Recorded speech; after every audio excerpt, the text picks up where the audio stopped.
Gaji di bawah 30 juta rupiah, kekayaan Kepala Bea Cukai Makassar nyaris melebihi SBY. Harta Kepala Bea Cukai Makassar Andi Pramono turut jadi sorotan imbas dari kasus Rafael Aluntri Sambodo. Sama-sama jadi pejabat di Kementerian Keuangan, Andi Pramono dianggap punya harta yang tak wajar. Bahkan dalam waktu 10 tahun, harta Andi Pramono terus bertambah drastis. Setiap tahun, harta Andi Pramono bertambah 1 miliar rupiah lebih hingga kekayaan hampir sama dengan Susilo Bambang Yudhoyono.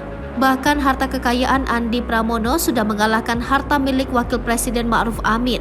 Tahun 2013 lalu adalah awal Andi Pramono melaporkan harta kekayaannya ke Harta Kekayaan Penyelenggara Negara atas LHKPN Komisi Pemberantasan Korupsi. Jika dibandingkan dengan laporan di LHKPN pada tahun 2021, harta Andi sudah mencapai 13,5 miliar rupiah.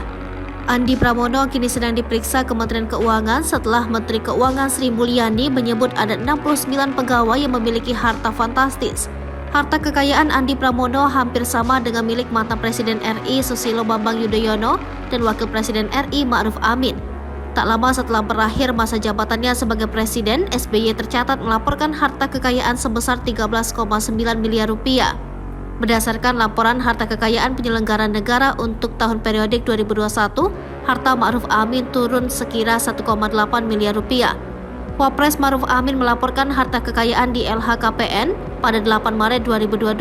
Laporan tersebut berisi harta Ma'ruf pada 2021.